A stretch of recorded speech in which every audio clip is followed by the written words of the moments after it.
I was my first tooth. Your first? You mean to say you began practising on me? Well, every dentist has to begin with somebody. Oh, yes, people in hospital, not people who pay. No, hospital doesn't count. I only meant my first tooth in private practice. Why didn't you let me give you gas?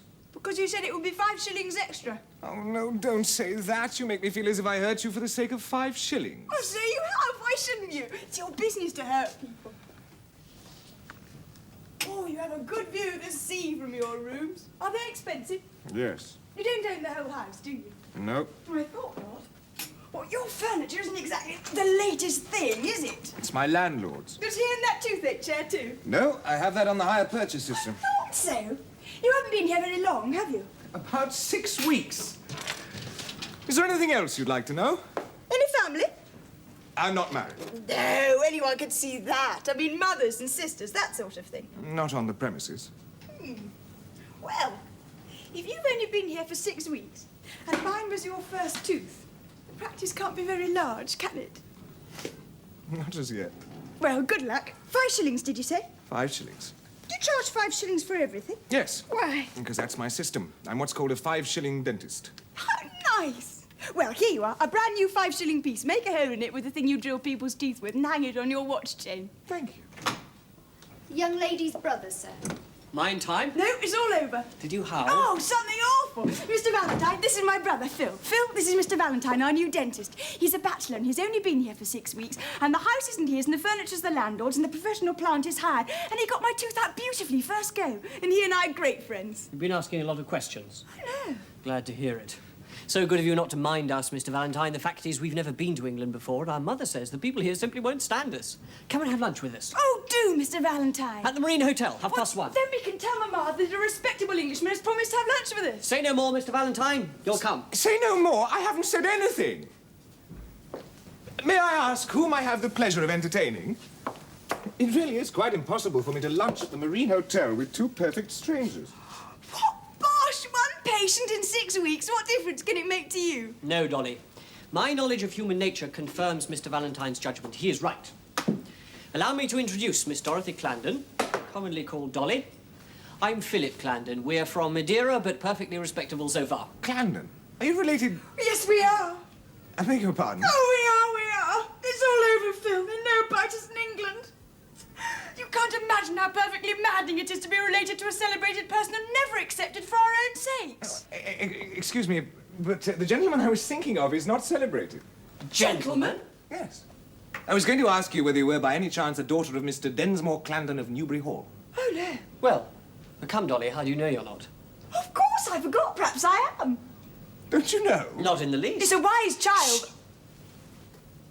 The fact is, Mr. Valentine, we are the children of the celebrated Mrs. Lanfrey Clandon, an authoress of great repute in Madeira. No household is complete without her works, and we came to England to get away from them. They're called the 20th century treatises. 20th century cooking. 20th century creeds. 20th century clothing. 20th century conduct. 20th century children. 20th century parents. Cloth lint, half a dollar. All mounted on linen for hard family use, $2. No family should be without them. Read them, Mr. Valentine. They'll improve your mind. But not till we've gone, please. Oh, quite so. We prefer people with unimproved minds. Our own minds have successfully resisted all our mother's efforts to improve them. Phil, he prefers people whose minds are improved. In that case, we should introduce him to the other member of the family. The woman of the 20th century, our sister Gloria. Nature's masterpiece. Learning's daughter. Madeira's pride. Beauty's paragon. Bosh, no complexion. May I have a word? Excuse us. Go ahead. So sorry. I really must give a hint to you young people. Oh, come, I like that. How old are you? Over 30. He's not. He is. 27. 33. Stuff! I appeal to you, Mr. Valentine. Well, really? I'm 31. You were wrong. So are you. We're forgetting our manners, Dolly. Oh, so we are. We interrupted you, Mr. You Valentine. were back to improve our minds, I think. The fact is, Our you're... manners? Oh, Yes. do let me speak! The old story, we talk too much. We do. Shut up, both. Thank you. Now, to begin with, may I ask, have you ever been in an English seaside resort before? I thought so. Well, Mr. Clandon, our acquaintance has been short, but it has been voluble. And I've gathered enough to convince me that you are neither of you capable of conceiving what life in an English seaside resort is. It's not a question of manners and appearance. In those respects, we enjoy a freedom unknown in Madeira. Oh, yes, I assure you. But will you excuse my frankness? Thank you. In an English seaside resort, there is one thing you must have before anybody can afford to be seen going about with you. And that is a father, alive or dead. Am I to infer that you have omitted this indispensable part of your social equipment? Then I'm sorry. But if you're going to stay here for any length of time, it will be impossible for me to accept your kind invitation to lunch.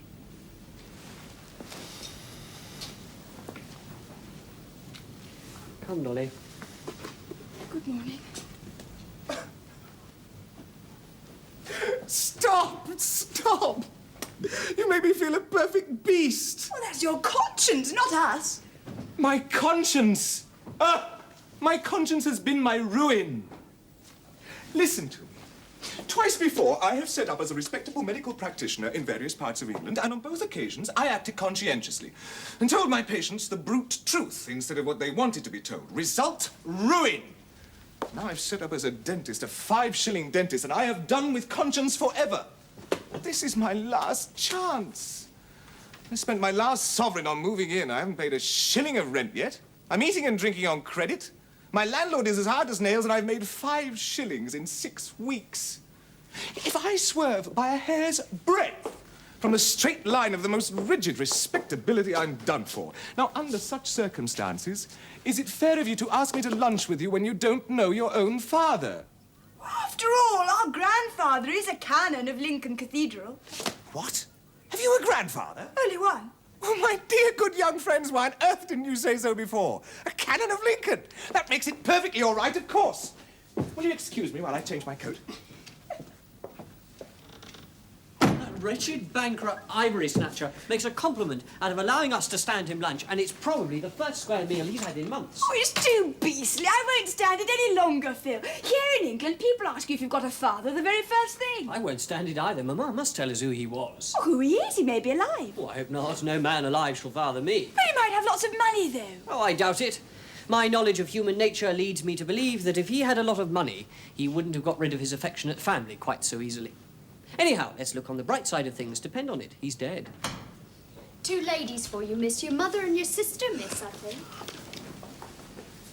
Well, children, how's the toothache, Dolly? God, thank heavens I've had it out. And the dentist, a first-rate professional man of the highest standing, is coming to lunch with us. Phil. Beg pardon, ma'am. I'm waiting for Mr. Valentine. I've a message for him. Who from? Dolly. Only the landlord, miss. Oh, let me introduce you, Mr. Valentine. My mother, Mrs Clandon, and my sister, Gloria.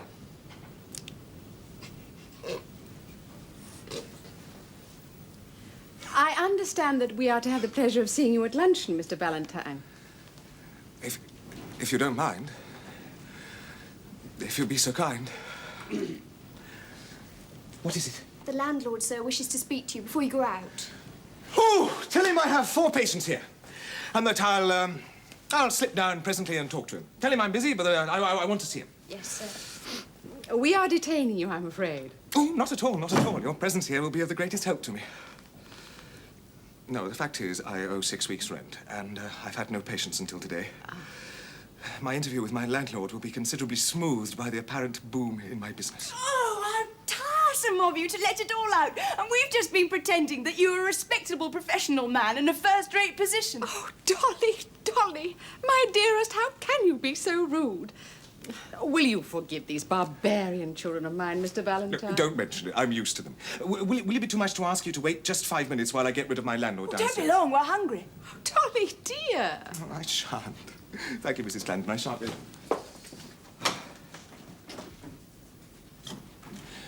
Thank you. Yes. Did you observe? Love at first sight. Another scalp for your collection, Gloria. Number 15. Shh, pray, Phil. He may have heard you. Oh, not he. And now, look here, Mamma. Dolly and I have been talking things over a good deal lately, and I don't think, judging from my knowledge of human nature, we don't think that you quite appreciate the fact. That we've grown up. Indeed. In what way have I given you any reason to complain? Well, there are certain matters upon which we are beginning to feel that you might take us a little more into your confidence. Phil, take care. What have I always taught you? The sort of family life you know is based on mutual respect, on the right of every individual in the household to independence and privacy. But there is another sort of family life. A life in which husbands open their wives' letters and call upon them to account for every farthing, in which no room is private and no hour sacred, in which duty, obedience, affection, morality, and religion are detestable tyrannies, and life is a vulgar round of punishments and lies, coercion, suspicion, recrimination. Oh, I cannot describe it to you. Fortunately for you, you know nothing about it. See, 20th century parents, chapter on liberty, passive. Oh, my dear Dolly, if you only knew how glad I am that it is nothing but a joke to you, when it is such bitter earnest to me. Phil, I never ask you questions about your private concerns. You are not going to question me, are you? Who? Now, look here, Dolly. Am I going to conduct this business or are you? You. Then hold your mouth. My knowledge of human nature leads me to believe that we had a father and that you probably know who he was. Stop, Phil. Your father is nothing to you nor to me. That is enough. Mother, we have a right to know. We, Gloria? Who is we? We three. In your mouth, we used to mean you and I, Gloria. We're hurting you. Let's drop it. We didn't think you'd mind. I don't want to know. I'm sure I don't. Oh, don't look like that, Mamma. Thank you, my dear. Thanks, Phil. We have a right to know, Mother. You insist. Do you intend that we shall never know? Oh, stop it, Gloria. It's barbarous. What is the use of being weak? You see what has happened with this gentleman? Well, the same thing has happened to me. What do you What's mean? happened to you? Oh, nothing of any consequence. On board the steamer, the first officer did me the honor to propose to me. No, it was to me. The first officer? Are you serious, Gloria? What did you say to him? Excuse me, I have no right to ask you that. The answer is pretty obvious. A woman cannot accept such an offer if she does not know who her father was. But surely you did not want to accept it. No, but supposing I had wanted to. Did that difficulty strike you, Dolly? No, I accepted him. Dolly! Accepted him? Well, he did look such a fool. Dolly, why did you do such a thing? Oh, for fun, I suppose. He had to measure my finger for a ring. You'd have done the same thing. No, Dolly, I would not. As a matter of fact, the first officer did propose to me, and I told him to save that sort of thing for women who were young enough to be amused by it. He appears to have acted on my advice. Gloria, I'm sorry you think me weak, but I cannot tell you what you want to know. You are very bright children, all of you, but you are still very inexperienced and consequently sometimes very unsympathetic. Another grievance, Dolly. Well, not sympathetic. Mother, I did not mean to be unsympathetic. Of course you didn't, dear. I quite understand. But, Mother, Yes. it is nonsense to tell us that our father is nothing to us. Do you remember your father? I'm not sure. I think so. You are not sure. No? Gloria, if I had ever struck you purposely, deliberately, with the intention of hurting you, with a whip bought for the purpose, would you remember that, do you suppose? That would have been your last recollection of your father, Gloria, if I had not taken you away from him. I have kept him out of your life. Keep him now out of mine by never mentioning him to me again. I hope I haven't kept you waiting. That landlord of mine really is an extraordinary old character. Oh, tell us, how long has he given you to pay? Dolly, Dolly, dear, you must not ask questions. So sorry. You'll tell us, won't you, Mr. Valentine? He doesn't want his rent at all. He's broken his tooth on a Brazil nut. He wants me to look at it, and he wants to take me to lunch afterwards. Oh, well, then bring him up and pull his tooth out at once, and we can bring him to lunch with us. Tell the maid to fetch him along. I suppose he is respectable. I mean, really respectable. Perfectly, not like me. Honest Injun. Honest Injun. Well, then run along and bring him up. Well, I dare say he'd be delighted. I shall be happy to see your friend for lunch, if you can persuade him to come. But I cannot wait to see him now. I have an appointment at the hotel at 1:45 with an old friend whom I have not seen since I left England 18 years ago. Will you excuse me? Of course, Mrs. Clandon. Shall I come? No, dear. I want to be alone.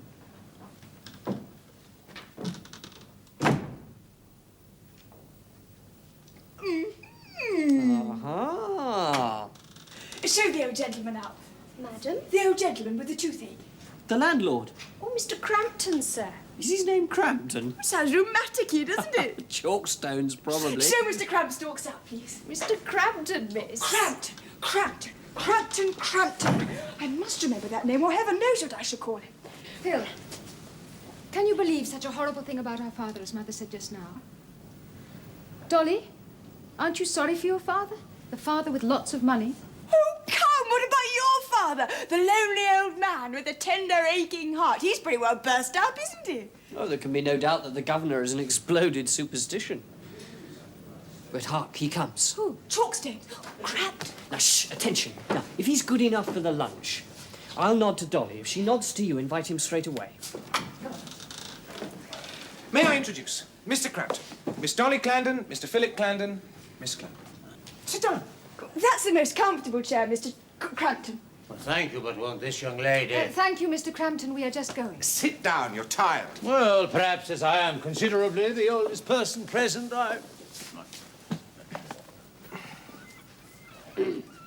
Mr. Crampton, we understand that we are preventing Mr. Valentine from lunching with you by taking him away ourselves. My mother would be very glad if you would come too. Well, thank you. I'll come with pleasure. I'm Oh, so delighted, glad. I'm sure.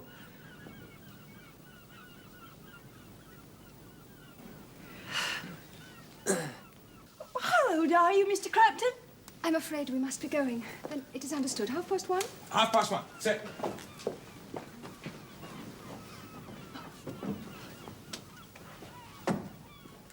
Make him give you gas. It's 5 shillings extra, but it's worth it. Well, very well. So you want to know my age, do you? I'm 57. Oh, you look it. I dare say I do.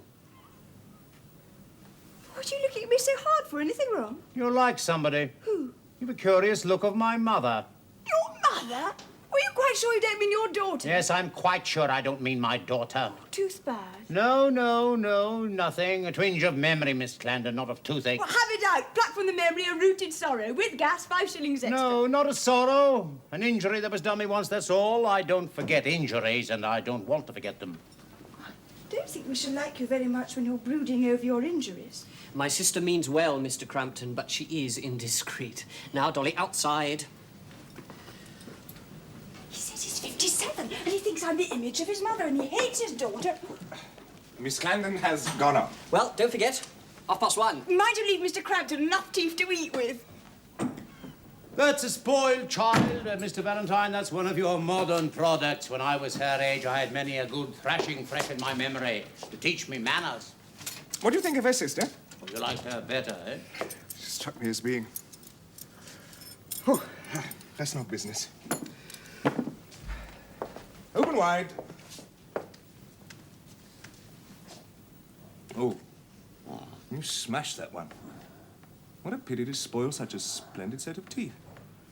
Why do you crack nuts with them? I've always cracked nuts with them. What else are they for? Proper way to keep teeth good is to give them plenty of use on bones and nuts. And wash them every day in soap. Plain yellow soap. Soap? Why soap? Well, I began using it when I was a boy because I was made to. I've used it ever since. Never had toothache in my life. Don't you find it rather nasty? I found that most things that were good for me were nasty, but I was taught to put up with them, made to put up with them. I'm used to it now. In fact, I like the taste when the soap is really good. You seem to have been very carefully educated, Mr. Crampton. I wasn't spoiled at all events. Are you sure? What do you mean? Well, you have very good teeth, I admit, but I've seen just as good in very self-indulgent mouths. It isn't the effect on the teeth, it's the effect on the character. Ah, character. I see. Open. No, wider, please. Why do you have to bite so hard? You've broken the tooth worse than the Brazil nut. No, I'm afraid that one will have to come out. It's past saving. Don't be alarmed. You shan't feel anything. I'll give you gas. Rubbish, man. I want none of your gas. Out with it. People were taught to bear unnecessary pain in my day. If you want to be hurt, all right, I'll hurt you as much as you like, without any extra charge for the beneficial effect on your character. Young man, you owe me 6 weeks' rent. I do? Can you pay me? No. When do you think you'll be able to pay me? When you've no better manners than to make game of your patients? My dear good sir, not all my patients have formed their characters on kitchen soap. So much the worse for them. I tell you, you don't understand my character. If I could spare all my teeth, I'd make you pull them out one by one to show you what a properly hardened man can go through with when he's made up his mind to it. You want to be more hardened, do you? Yes. You're quite hard enough for me already, as a landlord, that is. Why'd you never get married, Mr. Crampton? Wife and children would have taken the hardness out of you. What the devil's that to you? And some warm water, please. You're asking what the devil that was to me. Well, I've an idea to get married myself. Oh, naturally, sir, naturally. When a young man is down to his last farthing, when he's within 24 hours of having his furniture distrained upon by his landlord, he marries. I've noticed it before. Well, marry and be miserable. Oh, come, what do you know about it? I'm not a bachelor. There's a Mrs. Crampton, eh? Yes. Damn her. And a father, too, perhaps, as well as a husband, Mr. Crampton? 3 children? Damn them, eh? No, the children are as much mine as hers. Thank you. I really should like to meet your family, Mr. Crampton. Sorry I can't introduce you, sir. I'm happy to say I don't know where they are and don't care so long as they keep out of my way. You needn't warm that thing to use on me. I'm not afraid of the cold steel. What's that heavy thing? No, never mind. Something to put my foot on to get the necessary purchase for a good pull. So, you advise me not to get married, Mr. Crampton? I advise you to get my tooth out and have done reminding me of my wife. Come along, man.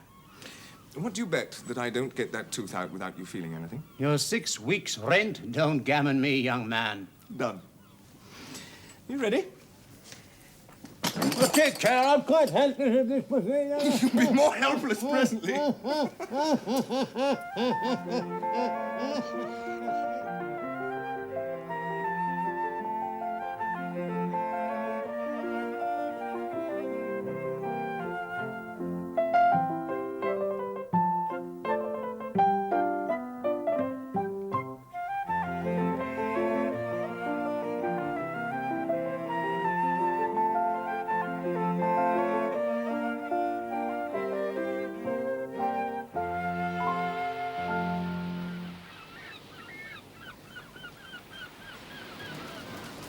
Waiter, Sir? you quite sure Mrs. Clandon's coming back before lunch?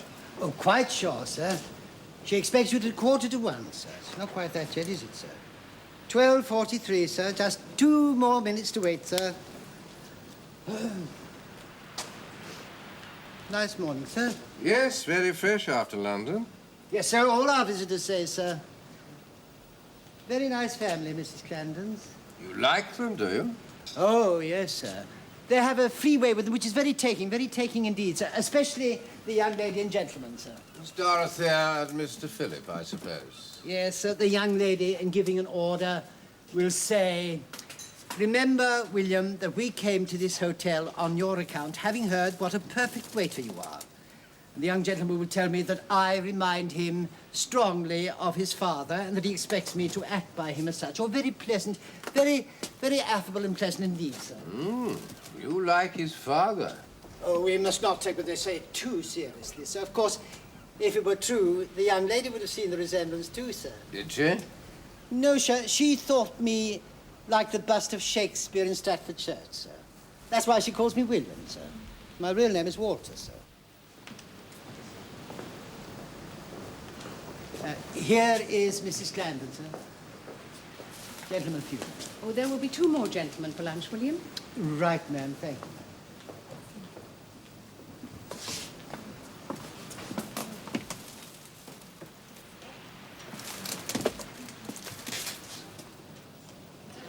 Don't you know me? Are you Finch McComas? Can't you guess? I believe you are. Where's your beard? Would you employ a solicitor with a beard? Is that your hat? Would you employ a solicitor with a sombrero? I've thought of you all these 18 years with the beard and the sombrero. Do you go to meetings of the Dialectical Society still? I do not frequent meetings now. Oh, Finch, I see what has happened. You have become respectable. Haven't you? Not a bit. You hold to our old opinions still? As firmly as ever. Oh, bless me. And you're still ready to make speeches in public in spite of your sex. To insist on a married woman's right to her own separate property. And to demand university degrees, the opening of the professions, and the parliamentary franchise. For women as well as men. Yes, I have not gone back 1 inch. And I have educated Gloria to take up my work when I must leave it. That is what has brought me back to England. I felt I had no right to bury her alive in Madeira. Why have you made me come down here? Well, partly because I wanted to see you. Thank you. And partly because I want you to explain everything to the children. They know nothing. And now that we have come back to live in England, it is impossible to keep them in ignorance any longer. Finch, I cannot bring myself to tell them... It's all right, Mama. The dentist is coming. And he's bringing the old gentleman with him. Dearest, don't you see Mr. McCombs? This? But where are the flowing locks? Where the beard, the cloak, the poetic exterior. Oh, Mr. McComas, you've gone and spoiled yourself. Why didn't you wait till we'd seen you? Because 18 years is too long for a solicitor to go without having his hair cut. How do you do, Mr. McComas? Miss Gloria, I presume. We are very glad to meet you at last. And this young gentleman? I was christened in a comparatively prosaic mood. My name is... Norval. On the Grampian Hills, My father tends his flock Dear, of dear frugal children, swain. don't be silly. Everything is so new to them here, Finch, that they are in the wildest spirits. They think every Englishman they meet is a joke. Oh, so he is. It's not our fault. My knowledge of human nature is fairly extensive, Mr. McComas, but I find it impossible to take the inhabitants of this island seriously. I presume, sir, you are Master Philip. Was Master Philip. Was so for many years, just as you were once Master Finch. How strange it is to look back on our boyhood. Has Finch had a drink? Dearest, Mr. McComas will lunch with us. You have ordered for 7. You've not forgotten the old gentleman. I have not forgotten him, dear. What's his name? Chalkstones. He'll be here at 1:30. Are we like what you expected? Dearest, Mr. McComas has something more serious than that to tell you. Children, I have asked my old friend to answer the question you asked this morning. Mr. McComas is your father's friend as well as mine, and he will tell you the story of my married life more fairly than I could. Gloria, are you satisfied? Mr. McComas is very kind. Not at all, my dear young lady, not at all. At the same time, this is rather sudden. I was hardly prepared. Oh, we don't want anything prepared. Tell us the truth. Bald-headed. I hope you intend to take what I have to say seriously. I hope it will deserve it, Mr. McComas. My knowledge of human nature teaches me not to expect too much. Phil. Yes, all right, Mother. I beg your pardon, Mr. McComas. Don't mind us. We mean well. Shut up, both. Your father... How old is he? Shh! Dolly, dear, don't let us interrupt Mr. McComas. Thank you, Mrs. Clandon, thank you. Your father's 57. 57? Where does he live? Dolly, Dolly. Let me answer that, Mrs. Clandon. The answer will surprise you considerably. He lives in this town. I knew it! Phil, Chalkstones is our father. Chalkstone? Oh, Crampstones or whatever his name is. He said I looked like his mother. I knew he must have meant his daughter. Mr. McComas, I desire to consider your feelings in every possible way, but I warn you that if you stretch the long arm of coincidence to the length of telling me that Mr. Crampton of this town is my father, I shall decline to entertain the information for a moment. And pray why? Because I have seen the gentleman, and he's entirely unfit to be my father, or Dolly's father, or Gloria's father, or my mother's husband. Indeed. Well, let me tell you, sir, that whether you like it or not, he is your father, and your sister's father, and Mrs. Clandon's husband. Now, what have you got to say to that? Well, you needn't be so cross about it. Crampton isn't your father. Mr. McComas, your conduct is heartless. Here you find a family enjoying the unspeakable peace and freedom of being orphans. We've never seen the face of a relative. And you wish to thrust into the most intimate relationship with us a man who we don't know? An awful old man. And you began as if you'd found rather a nice father for us. How do you know that he's not nice? And what right have you to choose your own father? Let me tell you, young lady, you are too young. Stop! Has he got any money? He's got a great deal of money. Oh, Phil, what did I always say? Dolly, we have perhaps been condemning the old man too hastily. Proceed, Mr. McComas. I shall not proceed. I am too hurt, too shocked to proceed. Finch, do you realize what is happening? Do you understand that my children have invited that man to lunch and that he will be here in a few moments? What? Do you mean... Am I to understand? Now, steady, Finch. Now think it out, slowly and carefully. He's coming. Coming to lunch. Which of us is to tell him the truth? Have you thought of that? Finch, you must tell him. Oh, Finch is no good at telling things. Look at the mess he's made of telling us. I have not been allowed to speak. I protest against this. Dear Finch, don't be cross. Gloria, let us go in. He may arrive at any moment. Do not stir, Mother. I shall not stir.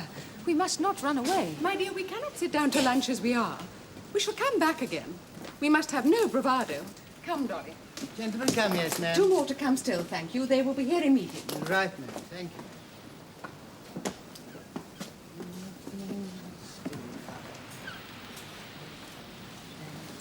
I have an idea.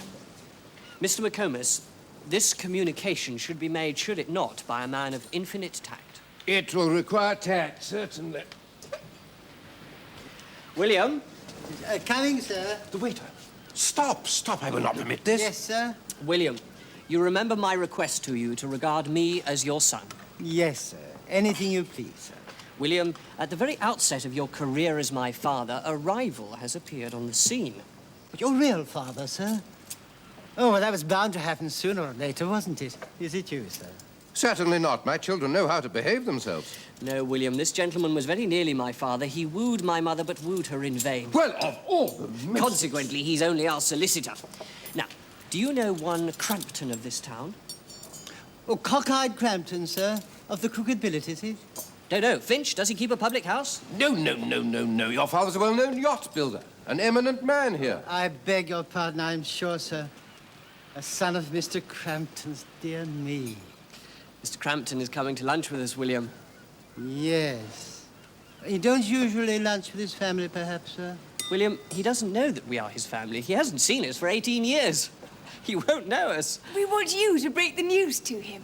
Well, I should think he'd guess when he sees your mother, miss. Oh, I hadn't thought of that. Nor I. Nor you. And you, a solicitor. Finch, your professional incompetence is appalling. William, your sagacity puts us all to shame. You really are like Shakespeare, William. Not at all, sir. Don't mention him, miss. Most happy, I'm sure, sir. Finch, come and wash your hands. I am thoroughly vexed and hurt, Mr. Clandon. You'll get used to us. Dolly!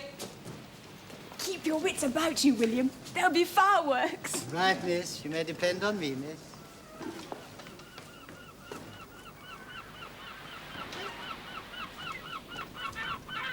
The steps make me giddy. Got over that infernal gas yet. Waiter, Yes, sir? Mrs. Clandon. Ah, yes, we are expecting you, sir. This is your table, sir. Mrs. Clandon will be down presently, sir. The young lady and gentleman just talking about your friend, sir. Oh, indeed. Yes, great flow of spirits. A vein of pleasantry, as you might say. I beg pardon, sir, if you'll allow me, sir. No. Thank you, sir. The young gentleman's latest is that you're his father, sir. What? Oh, it's only his joke, sir, his favourite joke. Yesterday, I was to be his father, and today, as soon as he knew you were coming, sir, well, he tried to put it up on me that you were his father. Yes, his long-lost father.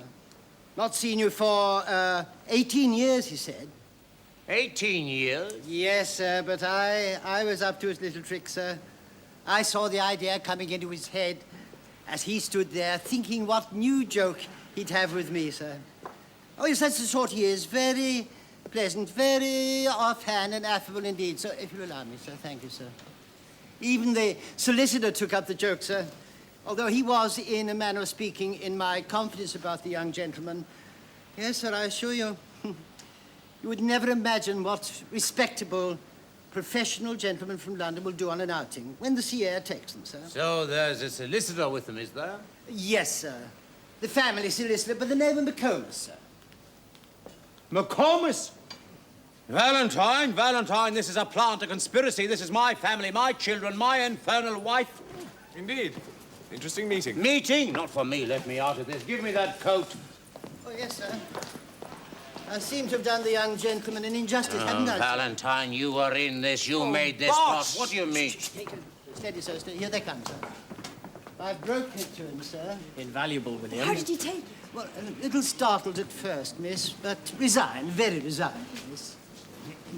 So here you are, Mr. Crampton. Yes, here. Caught in a trap. I mean trap. Are those my children? Is this our father, Mr. McComas? He is. Pleased to meet you again. Allow me to discharge my first duty as host by ordering your wine. Finch, Some crusted old port for you as a respectable family solicitor, eh? Apollinaris only. Nothing heating. Valentine? Would lager be considered vulgar? Probably. We'll order some. Now, Mr. Crampton, what can we do for you? What do you mean, boy? Boy? Whose fault is it that I'm a boy? The whiskey's on the last page, but one. Let me alone, child. Child? Oh, no, you may call me Dolly if you like, but you mustn't call me child. Comus, we're going to have a pleasant meal. There's no reason why it should not be pleasant. Finch's face is a feast in itself.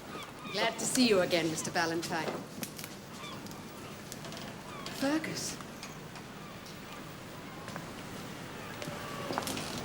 You are greatly changed. I dare say. A man does change in 18 years. I did not mean that. I hope your health is good. Well, thank you. It's not my health, it's my happiness. That's the change you meant, I think. Look at her, McComas. Look at her and look at me. Shh. Order before William. You have all met one another already today, I think. Oh, excuse me. Mr. Valentine, Mr. McComas. Fergus, will you take the head of the table? The head of the table. This end, sir. Thank you, sir. Mr. Valentine, will you take that side with Gloria? Finch, I must put you this side in between Dolly and Phil. You must protect yourself as best you can. Think all clear, sir. Does nobody ask a blessing in this household? Well, let us first settle what we are about to receive. William. Yes, sir. Think. 2 small lagers for the children as usual, William, and 1 large for this gentleman. Large Apollinaris for Mr. McComas. Have a 6 of Irish in it, Finch. No, no thank you. Number 413 for my mother and Miss Gloria as before. And Yes, sir. We know Mr. Clandon likes here, sir. you frequent bars. It's a bad habit. You've learnt your lesson from your mother, I see. Phil, will you try to remember that your jokes are apt to irritate people who are not accustomed to us? And that your father is our guest today. Yes, a guest at the head of my own table. It's embarrassing, isn't it? Well, it's just as bad for us, you know. Shh, Dolly, we are both wanting in tact. We mean well, Mr. Crampton, but we're not yet strong in the filial line. William, Yes, sir. come and restore good feeling. Certainly, sir. Small lager for you, sir. Thank you. Cellan Irish for you, sir. Apollinaris, sir. Thank you. Yes, small lager for you, miss. 413, ma'am. And large lager for you, sir. 413, miss. 413, ma'am.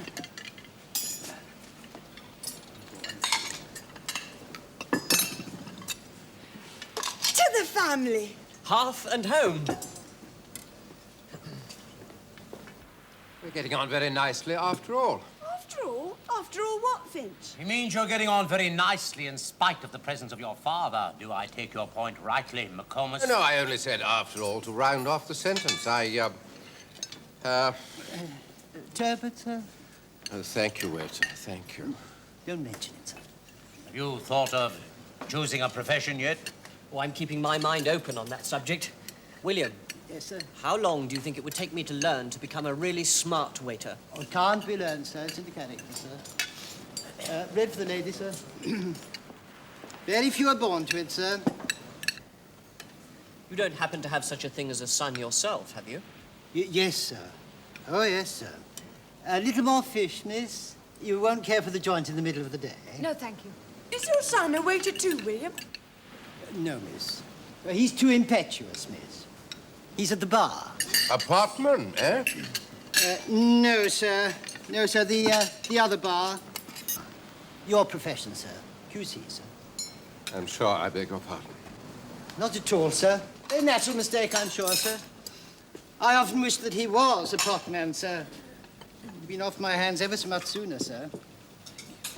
Sword at your elbow, sir. Yes, I had to support him until he was 37. We're doing well now, sir. Very satisfactory indeed. Nothing less than 50 guineas, sir. Democracy, Crampton. Modern democracy. No, not democracy, only education, sir. Scholarship, sir. Cambridge local, sir. Sydney Sussex College, sir. May I have some ginger beer? Stone ginger, yes. Right, miss. Oh, yes. Very good thing for him, sir. You never had any turn for real work, sir. Much of us dare give that man an order again. I hope he won't mind me sending him for ginger beer. While he's a waiter, it's his business to wait. If you treated him as a waiter ought to be treated, he'd have held his tongue. What a loss that would have been. Perhaps he'll introduce us to his son and get us into London society. London society, or not fit for any society, child. Oh, now, look here, Mr. Ginger Clandon. beer, miss. Oh, thank you, dear William. Just in time. If I may be allowed to change the subject, Miss Clandon. What is the established religion in Madeira? I suppose the Portuguese religion. I never inquired. The servants come in at Lent and kneel down before you and confess all their sins, and you've got to pretend to forgive them. Do they do that in England too, William? Well, not usually, miss. They may do in some places, but it's not come under my notice, miss. Mostly members of the Church of England. Members of the Church of England? What's a subscription? Come, you see how my children have been brought up? You see it, you hear it. I call all of you to witness it. Sit down, Fergus. There is no occasion at all for this outburst. You must remember that Dolly is almost like a foreigner here. Pray sit down. I doubt whether I should sit here and countenance this. I doubt it. Cheese, sir? Or would you like to be cold sweet? What? Oh, cheese. Bring a box of cigarettes, please, William. It's all ready, miss. Does she smoke? Now, really, Mr. Crampton, I'm afraid I'm spoiling your lunch. I shall go and have my cigarette on the beach.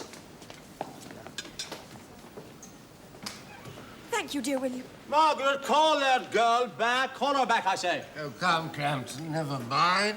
She's her father's daughter, that's all. I hope not, Finch. Will you excuse me, Mr. Valentine? Dolly is hurt and put out by what has passed. I must go to her. Oh, to take her part against me, you mean? Gloria, will you take my place whilst I'm away, dear? There's a mother for you, McComas. There's a mother. Yes, a good mother. And a bad father, that's what you mean, eh? Miss Clandon? That girl's name is Crampton, Mr. Valentine, not Clandon. Do you wish to join him in insulting me? Miss Clandon, I'm overwhelmed. It's all my fault. I brought him here. I'm responsible for him, and I am ashamed of him. What do you mean? No harm has been done, Mr. Valentine. We have all been a little childish, I'm afraid. Our party has been a failure. Let us break it up and have done with it. Goodbye, Father. Father? Father, no. This is yours, sir, I think, sir. The lady's sunshades, sir.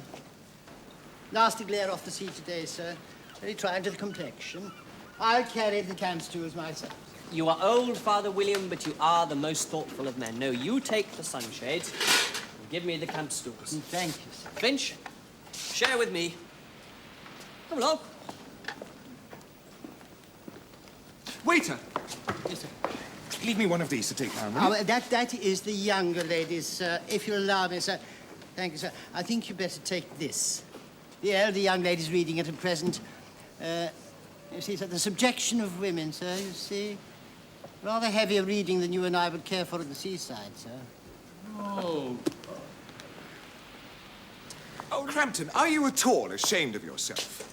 Ashamed of myself? What for? For behaving like a bear. What will your daughter think of me for having brought you here? I was not thinking of what my daughter was thinking of you. No, you were thinking of yourself. You're a perfect egomaniac. She told you what I am, a father robbed of his own children. I might have come here after all these years to see what my children are for the first time, to hear their voices and carry it off like a fashionable visitor, drop into lunch, be Mr. Crampton. Mr. Crampton, what right have they to talk to me like that? They're my own children. I'm their father. Would one of my servants have spoken to me the way that boy spoke? Would one of them have laughed at me all the time the way that girl was laughing at me? My own children. Mr. Crampton. Oh, come, they are only children. She called you father. Yes, goodbye, father. Goodbye. Oh, she got at my feelings with a stab. You, now look here, Crampton, just you let her alone. She treated you very well. I had a much worse time of it at lunch than you. You? Yes. I sat next to her. I didn't say a single thing to her the whole time. Couldn't think of a blessed word. And not a word did she say to me. Well? Well, Crampton, do you suppose that I'm in the habit of playing such tricks on my patients as I played on you today? I hope not. The explanation is that I am stark mad. Or rather, that I've never been in my real senses before. I'm capable of anything. I have grown up at last. I'm a man, and it is your daughter that's made a man of me. You in love with my daughter? Love? Nonsense. It's something far above and beyond that. It's life. It's faith. It's strength. It's certainty. It is paradise. Rubbish, man. What have you got to keep a wife on? You can't marry her. Who wants to marry her? I'll kneel at her feet. I'll kiss her hands. I'll live for her. I'll die for her. That'll be enough for me. Look at her book, see? If you were to offer me all your money for this excuse for going down to the beach and speaking to her again, I would only laugh at you. No, I do forgive you. Not at all, sir, not at all. It's very natural, sir, I'm sure, at your age. The lady sent for the book. Might I take the liberty of asking you to let her have it at once? It will be a pleasure. And if you will allow me to give you a professional man's earnings for 6 weeks. Oh, thank you, sir. Much obliged, sir. Yes. Very high-spirited young man. Very manly and straight set up. Yes, making his fortune in a hurry, no doubt. I know what his 6 weeks' earnings come to. Well, sir, you never can tell.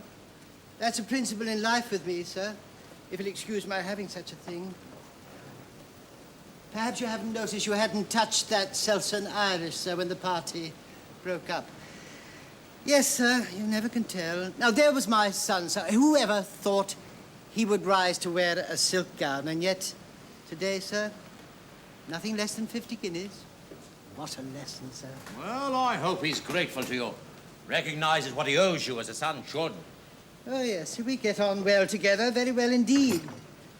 Considering the difference in our stations, a small lump of sugar will take the flatness out of the seltzer without noticeably sweetening the drink, if you'll allow me, sir. But, as I say to him, where's the difference after all? If I must put on a dress coat to show what I am, he must put on a wig and gown to show what he is. If he likes society, and his profession brings him into contact with all ranks, so does mine too, sir.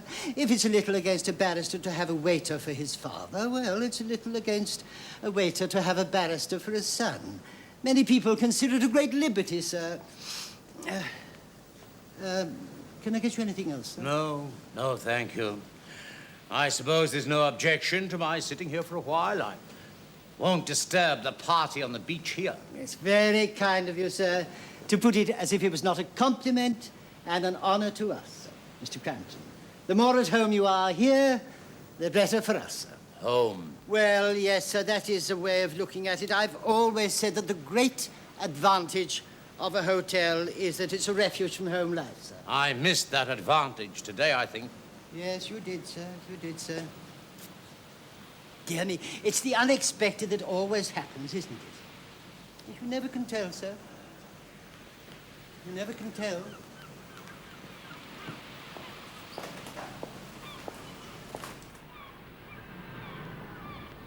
Well? I want to speak to you for a moment. Oh, indeed. That's surprising, isn't it? You meet your father for the first time in 18 years and you actually want to speak to him for a moment. That's touching, isn't it? All that is what seems to me so nonsensical, so uncalled for. What is it you expect us to feel for you, do for you? What is it you want? Why are you less civil to us than other people are? You are evidently not very fond of us. Why should you be? But surely we can meet without quarrelling. Do you realize that I am your father? Perfectly. But do you know what's due to me as your father? For instance? For instance, duty, affection, respect, obedience. I obey nothing but my sense of what is right. I respect nothing that is not noble. That is my duty. As to affection, it is not within my control. I am not sure that I quite know what affection means. You really mean what you're saying? Excuse me? That is an uncivil question. I am speaking seriously to you, and I expect you to take me seriously. Can we not discuss this matter coolly and rationally? Coolly and rationally? No, I can't. Do you understand that? I can't. No, I cannot understand that. I have no sympathy with it. Stop! Don't say anything more yet. You don't know what you're doing. Do you want to drive me mad? No, I'm not angry. Indeed, I'm not. Well, wait. Wait, give me a little time to think. You see, I just want you to know that I'm your father, my dear, dear child. Listen, the one thing I want to ask you is this.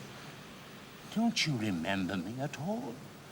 You were only a tiny child when you were taken away from me, but you took plenty of notice of things. Don't you remember someone you loved? At least liked a little? Did your mother never tell you anything about me at all? She has never mentioned your name to me. Oh. Except once. And then to remind me of something that I had forgotten. Oh, what was that? The whip you bought to beat me with. Oh, to bring that up against me, to turn you from me, when you need never have known. Curse her! Wretch! You wretch! You dare curse my Stop, mother! you'll be sorry afterwards. I'm your father. How I hate the name! How I love the name of mother! You had better go. Oh, I'm joking. You want to kill me, so... Mr. Valentine? Yes? Would you come here for a moment, please? Mr. Crampton wants you. No, let me alone. I'm all right, I tell you. I need neither his help nor yours. As you say, I'd better go.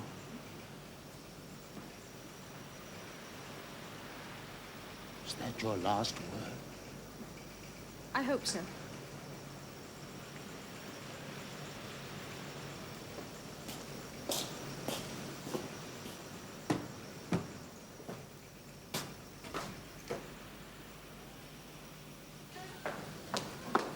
What's the matter? Where's Crampton? Gone. I thought he was ill, but he recovered himself. He wouldn't wait for you, I'm sorry. So much the better. It gets on my nerves after a while. How could that man have so beautiful a daughter?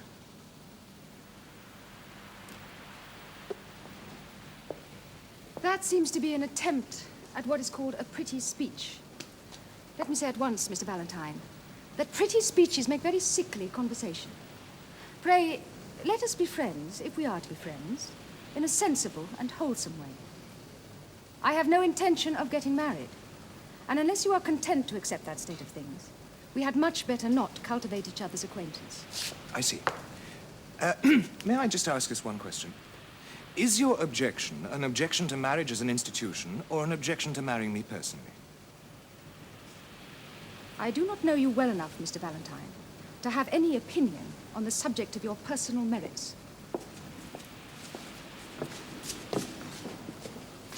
I do not think that the conditions of marriage at present are such that any self-respecting woman can accept.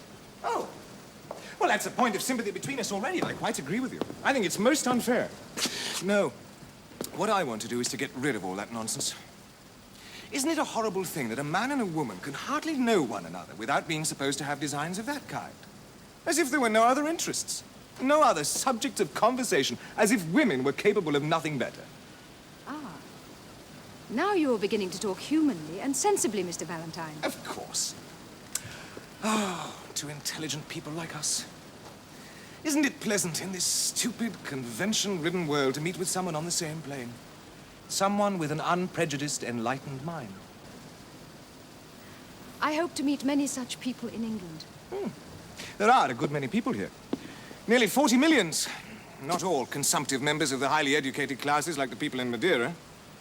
Oh, everybody in Madeira is stupid and prejudiced. Weak, sentimental creatures. I hate weakness, and I hate sentiment. That's what makes you so inspiring. Am I inspiring? Strength's infectious. Weakness is, I know. You're strong. Do you know that you changed the world for me this morning? I was in the dumps, frightened about the future, thinking of my unpaid rent. When you came in, I was dazzled. Yes, well, that was silly, of course. But really and truly, something happened to me. Explain it how you will. My blood got oxygenated, my muscles braced, my mind cleared, my courage rose. That's odd, isn't it? Considering I'm not at all a sentimental man. Let us go back to the beach. What? You feel it too? Feel what? Dread. Dread? Yes, it came over me suddenly just before you proposed that we should run away to the others. That's very strange. Very strange. I had the same presentiment myself. Curiously helpless sensation, isn't it? Helpless? Yes. Helpless. Oh, Miss Clandon. Miss Clandon, how could you? What have I done? You have thrown this enchantment on me. I'm honestly trying to be scientific and sensible and everything that you wish me to be, but don't you see what you have set to work in my imagination? I hope you are not going to be so foolish, so vulgar, as to say love. No. No, not love. No, we know better than that. Let's call it chemistry. Well, you can't deny, can you, that there is such a thing as chemical action, chemical affinity, the most irresistible of all natural forces. Well, you are attracting me irresistibly, chemically. Nonsense. Of course it's nonsense, you stupid girl. Yes, stupid girl. That's a scientific fact, anyhow. Oh. You're a prig. A feminine prig. Now I suppose you've done with me forever. That just shows how little you understand my real character. I am not in the least offended. I am always willing to be told my own defects, Mr. Valentine, by my friends, even when they are as absurdly mistaken about me as you are. I have many faults, serious faults of character and temper. But if there is one thing that I am not, it is what you call a prig. Yes, you are. My reason tells me so, my knowledge tells me so, my experience tells me so. Excuse my reminding you that your reason, knowledge, and experience are not infallible. At least I hope not. I must believe. Unless you wish me to believe my eyes, my heart, my imagination, my instincts, which are all telling me the most monstrous lies about you. Lies? Yes, lies. Do you expect me to believe that you are the most beautiful woman in the world? That is ridiculous. And rather personal. Well, of course it's ridiculous. That's what my eyes tell me. No, it's all right. I'm not flattering. I tell you, I don't believe it. Do you think that I should sit here and cry like a child if you were to turn away in disgust from my weakness? Why should you, pray? Of course not! I'm not such an idiot. But my heart tells me I should. My fool of a heart. But I will argue with my heart, and I will bring it to reason. If I loved you 1,000 times, I would force myself to look the truth steadily in the face. After all, it's easy to be sensible. The facts are the facts. What is this place? It's not heaven, it's the Marine Hotel. What's the time? It's not eternity, it's about 1:30 in the afternoon. And what am I? A dentist? A 5-shilling dentist? And I am a feminine prig. Oh, no. No, I can't face that. I must have one illusion left. The illusion about you. I love you. Ah! What a fool I am. What an idiot. You don't understand. I might as well talk to the stones on the beach. I'm sorry, Mr. Valentine. I do not mean to be unsympathetic, but what can I say? No, you can say nothing, Miss Clandon. Forgive me. It was my own fault. Or rather, my own bad luck. See, it all depended on you naturally liking me. No, I know you mustn't say whether you like me or not. But... Why not? I am a free woman. Why must I not tell you? Don't. I'm afraid to hear. Afraid? You need not be afraid. I think you are sentimental. And a little foolish. But I like you. Ah, then it's all over. But why? Because liking is not enough. Now that I think down seriously into it, I don't know whether I like you or not. I'm sorry. Oh, don't pity me. Gloria, let me alone. You go down into the depths of me, troubling and staring me. I can't struggle with it. I can't. What you feel. I can't bear it.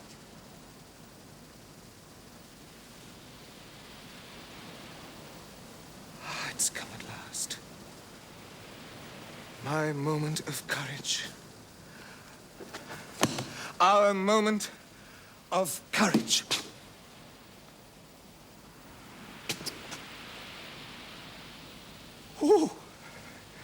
Now you've done it. It's all over. We're in love with one another. Oh, but what a dragon you were. And how hideously afraid I was. Valentine! Mr. Valentine! Forgive me. Goodbye. The children want you, Mr. Valentine. Has he gone? He? Oh, Mr. Crampton. Oh, gone this long time, Mrs. Clandon. Mother? What is it, dear? Why didn't you educate me properly? My dear, I did my best. Oh, you taught me nothing. Nothing. What is the matter with you? Only shame. Shame. Shame.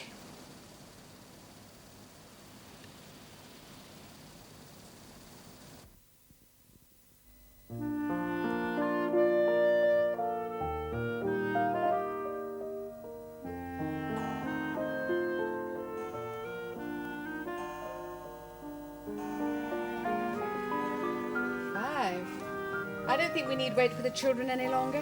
They're sure to get tea somewhere. Shall I ring? Do, dear. I've finished the proofs at last, thank goodness. What proofs? The new edition of 20th Century Women. There's a chapter missing. Is there? Oh, surely not. I mean an unwritten one. Perhaps I shall write it for you when I know the end of it. Gloria, more enigmas. Oh, no. The same enigma. My dear, Yes? you know I never ask questions. I know. I know. My dear, you're getting quite sentimental. Ah! No, don't say that. My dear, what is the matter? Is this what you rang for, ma'am? Thank you. Yes. So I thought so, ma'am. It's curious how the nerve seemed to give out in the afternoon without a cup of tea. Thank you. The young lady and gentleman have just come back. They've been out in the boat, ma'am.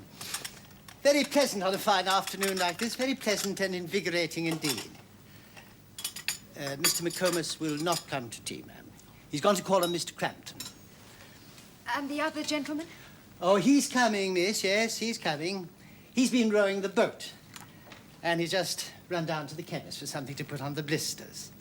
He'll be here directly, miss. Directly. Gloria. Anything more, ma'am? Nothing, thank you.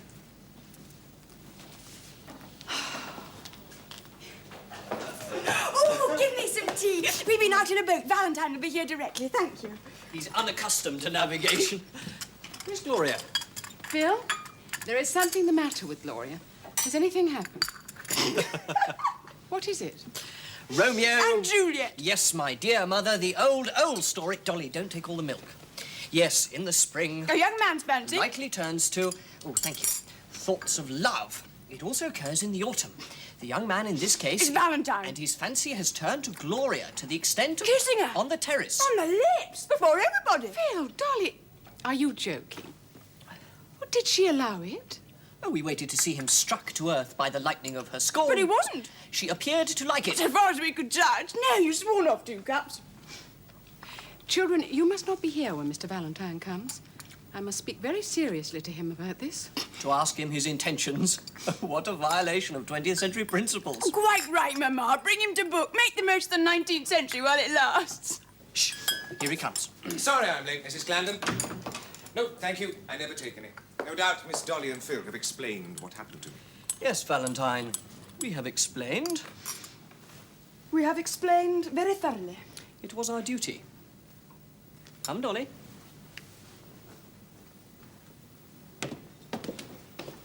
Will you sit down, Mr. Valentine?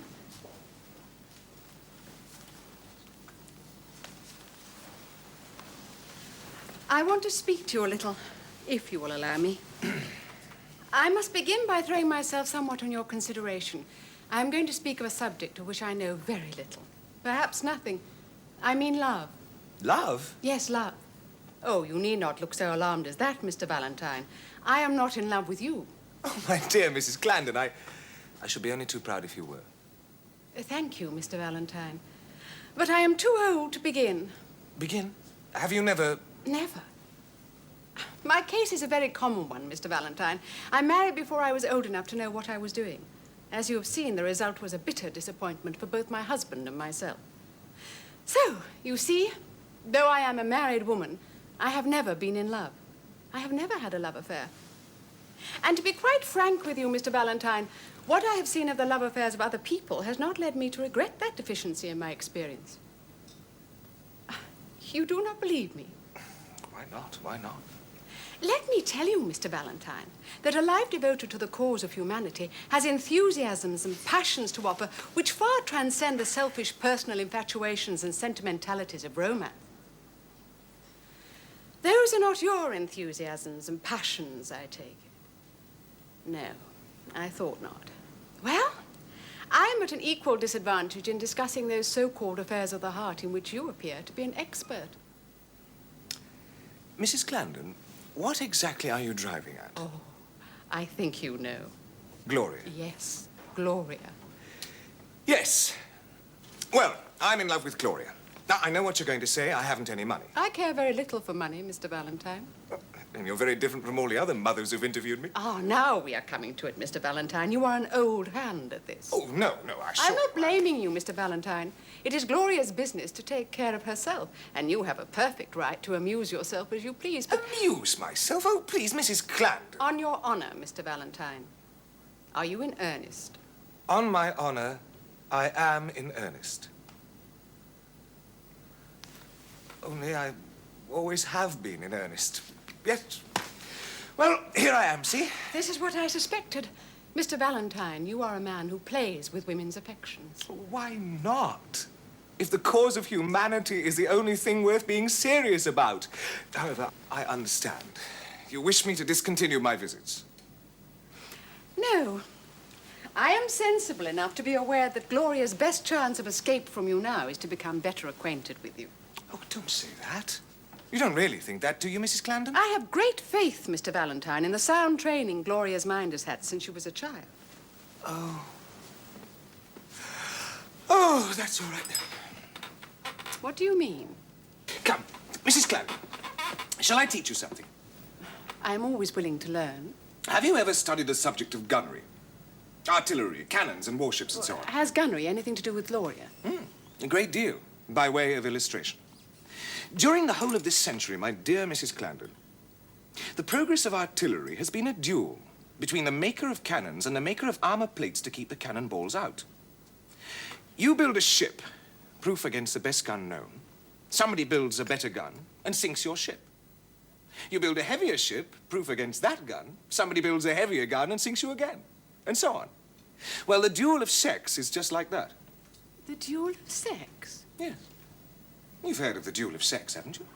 Oh, no, I forgot you've been in Madeira. The expression has come up since your time. Need I explain it? No. No, of course not. Now, what happens in the duel of sex? The old-fashioned daughter received an old-fashioned education to protect her against the wiles of man. Well, you know the result. The old-fashioned man got round her. The old-fashioned mother resolved to protect her daughter more effectually, to find some armor too strong for the old-fashioned man. So she gave her daughter a scientific education, your plan. So he had to give up his old-fashioned plan of attack. And what did the man do? He went one better than the woman, educated himself scientifically, and beat her at that game just as he had beaten her at the old game. I learned how to circumvent the women's rights woman before I was 23. It's all been found out long ago. You see, Mrs. Clandon, my methods are thoroughly modern. Oh, no doubt. But for that very reason, there's one sort of girl against whom they are of no use. Pray, which sort? The thoroughly old-fashioned girl. If you'd brought up Gloria in the old way, it would have taken me 18 months to get to the point I got to this afternoon in 18 minutes. Yes, my dear Mrs. Clandon. The higher education of women delivered Gloria into my hands. Mr. Valentine, you are very clever. Oh, Mrs. Clandon. And you have taught me nothing. Goodbye. Goodbye. Mayn't I see her before I go? I'm afraid she will not return until you have gone. She left the room expressly to avoid you. That's a good sign. Goodbye. Why do you think it a good sign? Because I'm mortally afraid of her. And it looks as if she were mortally afraid of me. Mother, is what Dolly told me true? What did she tell you, dear? That you have been speaking about me to this gentleman. Oh, this gentleman. Mr. Valentine, could you hold your tongue for a moment? Mother, what right had you to do it? I don't think I have said anything I have no right to say, Gloria. No, nothing at all. I'm sorry. I beg your pardon. I cannot believe that anyone has any right even to think of things that concern me only. My dear, if I have wounded your pride... My pride? My pride? Oh, it's gone. I have learned now that I have no strength to be proud of. I know I have lost your confidence, just as I have lost this man's respect. This man. Pray, sir, be silent. But at least I have the right to be left alone in my disgrace. I am one of those weak creatures, born to be mastered by the first man whose eye is caught by them. And I must fulfill my destiny, I suppose. At least, spare me the humiliation of trying to save me. Oh, look here! Mr. Valentine. No, I will speak. I've been silent for nearly 30 seconds. Miss Clandon! Oh, Miss Clandon, you have found it quite safe to call me Gloria. No, I won't. You'll throw it in my teeth afterwards and accuse me of disrespect. It is true I didn't respect your old pride. Why should I? It was nothing but cowardice. I didn't respect your intellect. I've a better one myself. It's a masculine speciality. But when the depth stirred, when my moment came, when you made me brave, then... Then you respected me, I suppose. No, I didn't. I adored you. And you can never take that moment away from me. So now I don't care what happens. I'm perfectly aware that I'm talking nonsense. I can't help it. I love Gloria, and there's an end of it. Mr. Valentine, you are a most dangerous man. Gloria, come here. Ask this man whom you have inspired and made brave. How many women have inspired him before? How many times he has laid the trap in which he has caught you? How often he has baited it with the same speeches? How much practice it has taken to perfect him in his chosen part in life as the duelist of sex? Mrs. Clandon, this is unfair. You are abusing my confidence. Ask him, Gloria. Is that true? Don't be angry. Is it true? Have you ever said that before? Felt that before for another woman? Yes. Gloria, you are forgetting yourself. Remember, a man's power of love and admiration it's like any other of his powers. He has to throw it away many times before he finds what is really worthy of it. Another of the old speeches, Gloria. Take care. Do you think I need to be warned now? You have tried to make me love you. I have. Well, you have succeeded in making me hate you passionately. It's surprising how little difference there is between the two. You know, I've known men whose wives love them. They go on exactly like that. Excuse me, Mr. Valentine, but had you better not go? Don't trouble to send him away on my account, Mother. He is nothing to me now, and he will amuse Dolly and Phil. Of course, that's a sensible way of looking at it. Come, Mrs. Clandon. You can't quarrel with a mere butterfly like me. I very greatly mistrust you, Mr. Valentine. But I do not like to think your unfortunate levity of disposition is mere shamelessness and worthlessness. It is shameless, and it is worthless. So perhaps you better send for Phil and Dolly and allow you to end your visit in the ordinary way. Oh, Mrs. Clandon, you overwhelm me. Thank you. Mr. McComas, ma'am. Oh, certainly. Bring him in. Well, he wishes to see you in the reception room, ma'am. Why not here? Well, if you'll excuse my mentioning it, ma'am, I think Mr. McComas feels that he would get fairer play if he could speak to you away from the younger members of your family, ma'am. Well, tell him they're not here. They are within sight of the door. Very watchful for some reason or other, ma'am. Oh, very well. I'll go to him.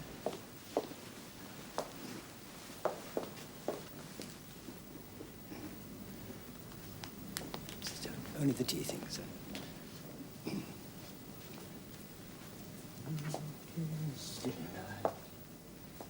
Slumber's James upon me.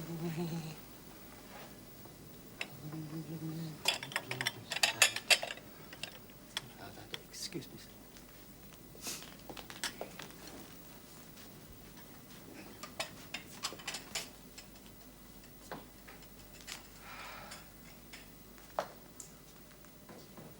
Come now. You'll forgive me sooner or later. Forgive me now. Never. While grass grows or water runs, never, never, never. Well, I don't care. I can't be unhappy about anything. I shall never be unhappy again. Never, never, never, while grass grows or water runs. The thought of you will always make me wild with joy. No, I never said that before. That's new. It will not be new when you say it to the next woman. Oh, don't, Gloria, don't! Get up! Get up, how dare you! Oh, I beg your pardon. Come, Dolly. Mother will be here in just a moment, Phil. Please wait here. Oh, indeed. Aha! You seem in excellent spirits, Valentine. I am. Now, look here. You both know what's going on, don't you? Perfectly. Well, it's all over. I've been refused, scorned. I'm here on sufferance only. Is that clear? Do you understand? Your sister is in no way entertaining my addresses. Is that clear? Serve you right. You were in too great a hurry. Never mind. You've never been able to call your soul your own if she'd married you. You can now begin a new chapter in your life. Chapter 17 or thereabouts, I should imagine. No, don't say things like that. That's just a sort of thoughtless remark that makes a lot of mischief. Oh, indeed. Aha! What cheer, Finch? Very serious news from your father, Miss Clandon. Very serious news indeed. Perhaps I'd better be going. By no means, Mr. Valentine. You're deeply concerned in this. Mrs. Clandon, your husband demands the custody of his 2 younger children who are not of age. To take Dolly from me? But how nice of him, Mamma. He likes us. I'm sorry I have to disabuse you of any such illusion, Miss Dorothy. Dorothea! Oh, Finn. Oh, no. The deed of separation gives me custody of the children. It also contains a covenant that you're not to approach or molest him in any way. Have I done so? Well, whether the behavior of your younger children amounts to legal molestation is a question on which it may be necessary to take counsel's opinion. At all events, Mr. Crampton not only maintains that he was molested, but he also believes that he was brought here by a plot in which Mr. Valentine acted as your agent. What's that, hey? He alleges that you drugged him, Mr. Valentine. So I did. What did you do that for? 5 shillings extra. I must really ask you, Miss Clandon, not to interrupt this very serious conversation with irrelevant interjections. I insist on having earnest matters earnestly and reverently discussed. Miss Clandon, it is my duty to tell you that your father has also persuaded himself that Mr. Valentine wishes to marry you. I do. In that case, sir, you must not be surprised to find yourself regarded by the young lady's father as a fortune hunter. So I am. Do you expect my wife to live on what I earn? 10 pence a week? I have nothing more to say, sir. I shall return and tell Mr. Crampton that this family is no place for a father. Finch, if Mr. Valentine cannot be serious, you can. Sit down.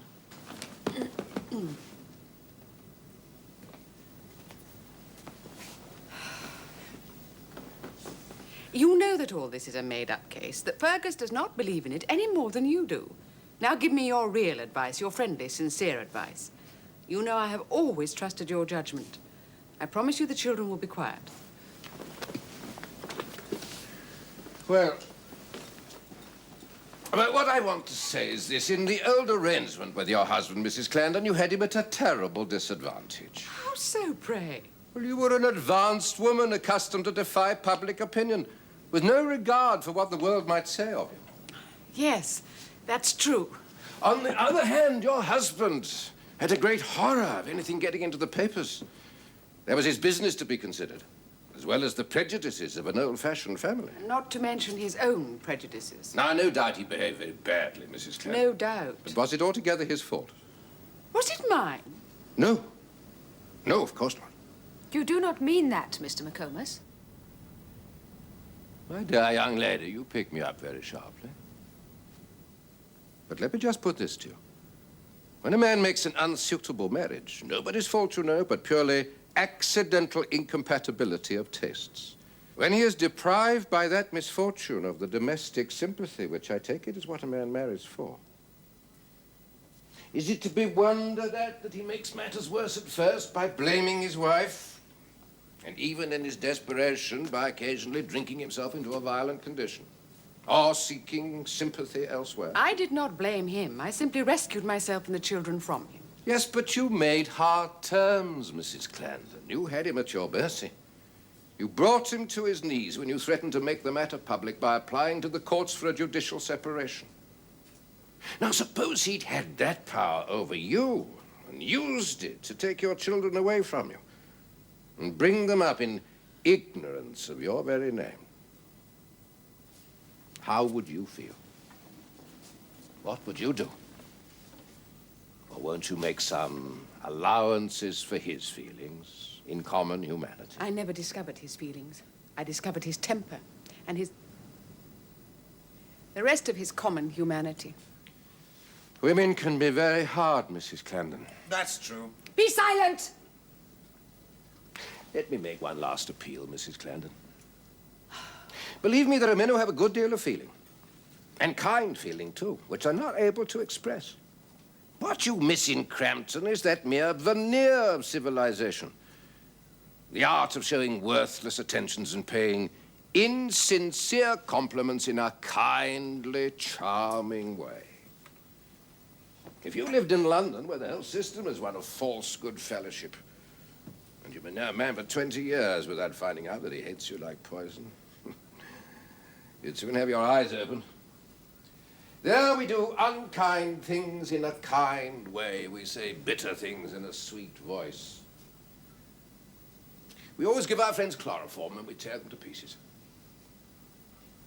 But think of the other side of it. Think of the people who say kind things in an unkind way.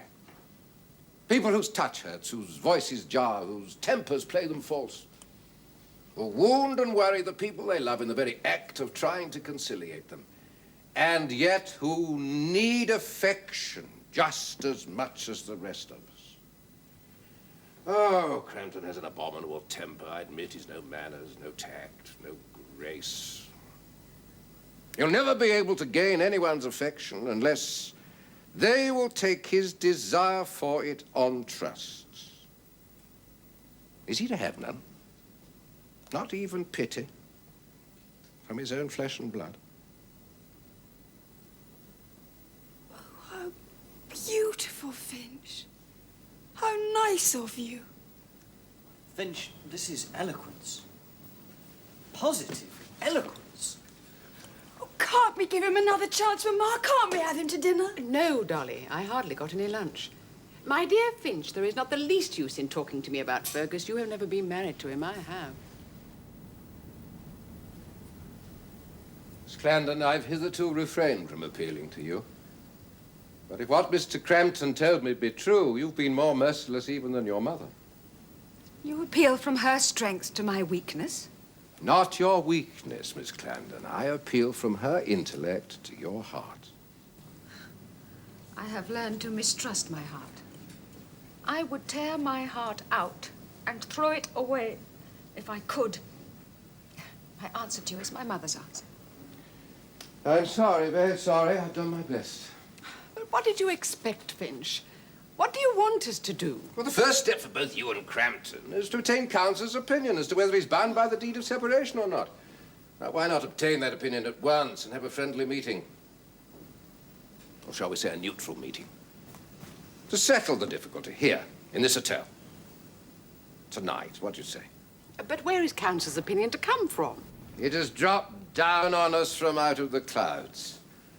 On my way back here from Crampton's, I met a most eminent QC, a man whom I briefed in the case that made his name for him. Come down here from Saturday to Monday for the sea air, and to visit a relative of his who lives here. He's been kind enough to say that if I can arrange a meeting of the parties, he will come and help us with his opinion.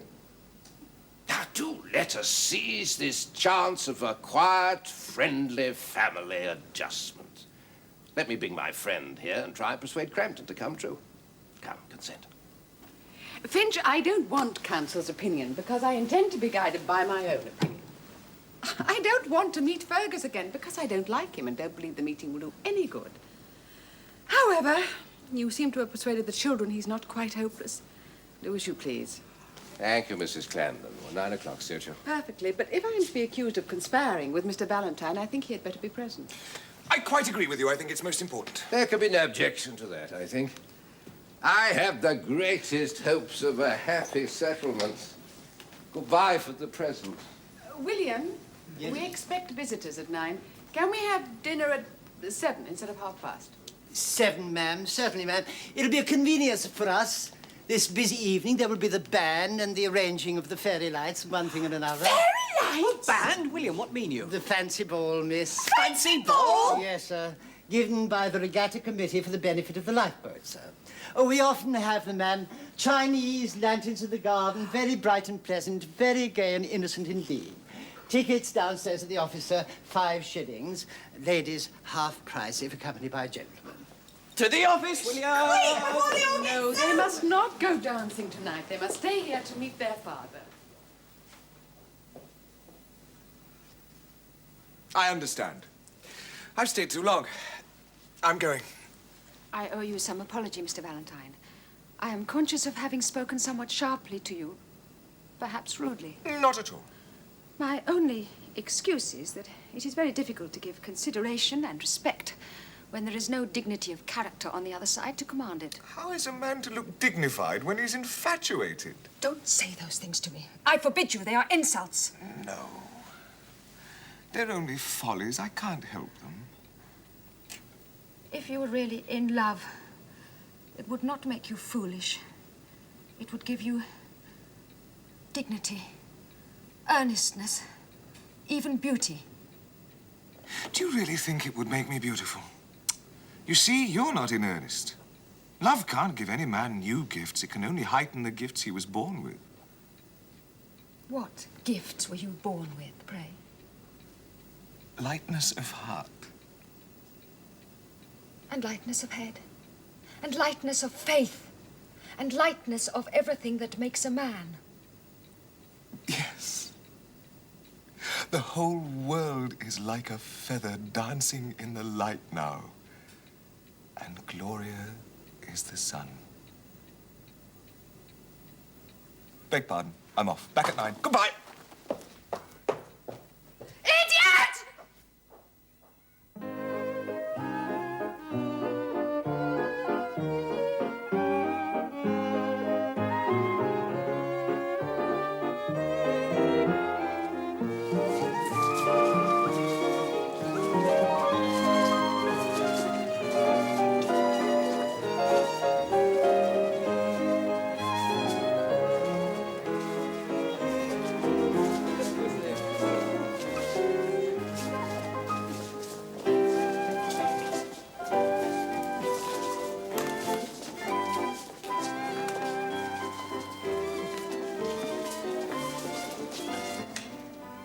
The ladies have gone for a turn through the grounds, sir.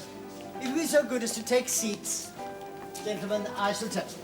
Stop a bit. If another gentleman comes, show him in without any delay. We're expecting him. Right, sir. The name, sir? Boone. Mr. Boone. He is a stranger to Mrs. Clandon, so he may give you a card. If so, the name is spelt B-O-H-U-N. You will not forget. Oh, you may depend on me for that, sir. My own name is Boone, sir, though I'm best known down here as Balmy Waters. By rights, I should spell it with the H-U, sir, but I think it best not to take that liberty. There's Norman blood in it, sir, and Norman blood is not a recommendation to a waiter, sir. Well, well, true hearts are more than coronets and simple faith than Norman blood. Well, that depends a good deal on one's station in life, sir. If you were a waiter, you'd find that simple faith would leave you just as short as Norman blood. No, I find it best to spell myself B-O-O-N and to keep my wits about me. But I'm taking up your time, so you'll excuse me, sir? It's your own fault for being so affable, sir. I'll tell them that you're here, sir.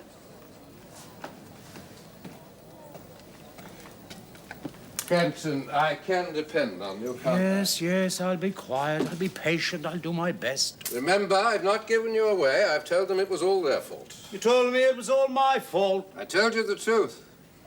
If only they'll be fair to me. My dear Crampton, they won't be fair to you. It's not to be expected from them at their age. If you're going to make impossible conditions of this kind, you might as well go back home at once. Surely I've a right to... You won't get your rights. Pull yourself together. There's someone coming.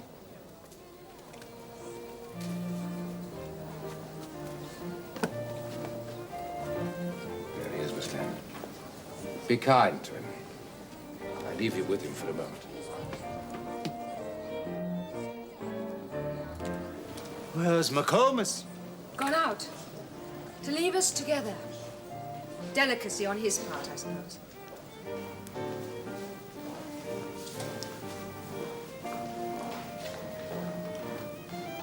Well, Father. Well, daughter. Shake hands. My dear, I'm afraid I spoke very improperly of your mother this afternoon. Don't apologize. I was very high and mighty myself, but I've come down since then, oh yes. I've been brought down. What's happened to you, my child? Oh, never mind. I was playing the part of my mother's daughter, but I'm not. I'm my father's daughter. That's a come down, isn't it? What? Well, yes, I suppose it is, my child. I suppose it is. I'm afraid I am sometimes a little irritable, but I know what is right and reasonable all the time, even though I don't act on it. Can you believe that? Believe it? Why, that's myself. Myself all over. I know what's right and dignified and strong and noble just as well as she does. But the things I do, the things I do, the things I let other people do. As well as she does. You mean your mother? Yes, Mother. Now listen. No treason to her. No word or thought against her. She is our superior, yours and mine. High heavens above us. Is that agreed? Yes, yes, just as you please, my dear. You don't like her? My child, you haven't been married to her. I have. She did me a very great wrong in marrying me without really caring for me, but after that, the wrong was all on my side, I dare say. Take care. My feelings, my miserable, cowardly, womanly feelings may be on your side, but my conscience is on hers. I'm very well content with that division. Thank you, my dear. Excuse me. It's impossible to find a servant to announce one. Even the never-failing William seems to be at the ball. I should have gone myself, only I haven't 5 shillings for a ticket. How are you getting on, Crabton? Better, eh? I am myself again, Mr. Valentine. No thanks to you. Look at this ungrateful parent of yours, Miss Clandon. I save him from an excruciating pang, and he reviles me. I'm sorry my mother is not here to receive you, Mr. Valentine. But it is not quite 9 o'clock. And the gentleman of whom Mr. McComas spoke, the lawyer, has not yet come. Oh, yes, he has. I've met him and talked to him. You'll like him, Miss Clandon. He's a very incarnation of intellect. You can hear his mind working. Where is he? He bought a false nose and gone to the fancy ball. It seems everyone's gone to this fancy ball instead of keeping to our appointment here. Oh, he'll be here all right enough. That was half an hour ago. I didn't like to borrow 5 shillings from him for a ticket and go in with him, so I joined the mob and looked in through the railings until Miss Clandon disappeared. So, it has come to this, that you follow me about in public to stare at me. Yes. Somebody ought to chain me up. I'm so sorry to have kept you all waiting. Well, I beg pardon, sir, but this is a private apartment, sir. If you'll allow me, I will show you the American bar and the supper room, sir. This way, sir.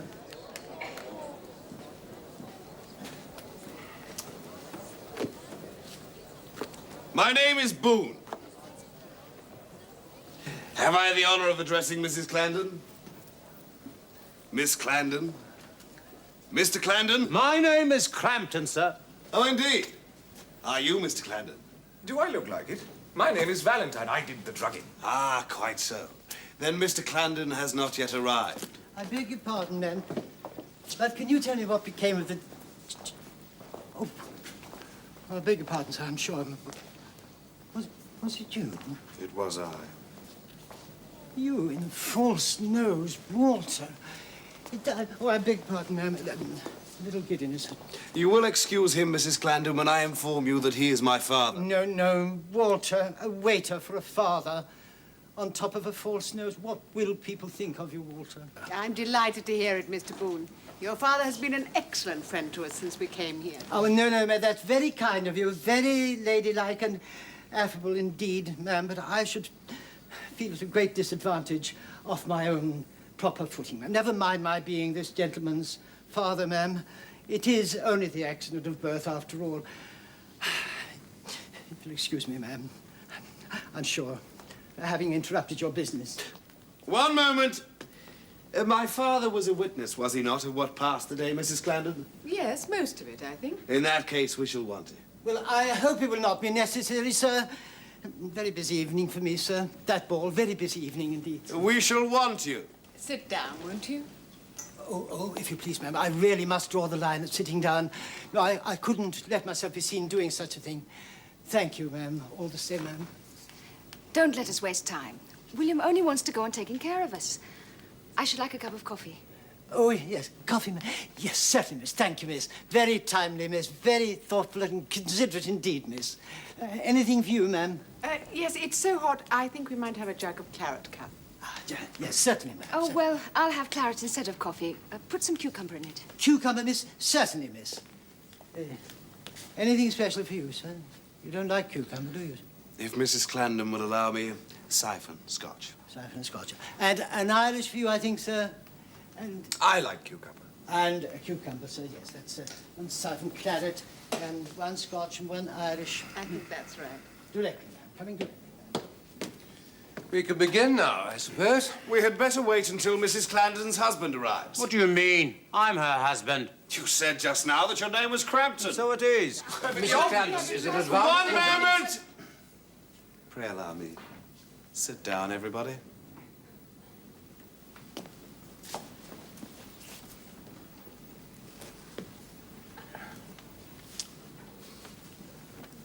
In this family, it appears the husband's name is Crampton, the wife's Clandon.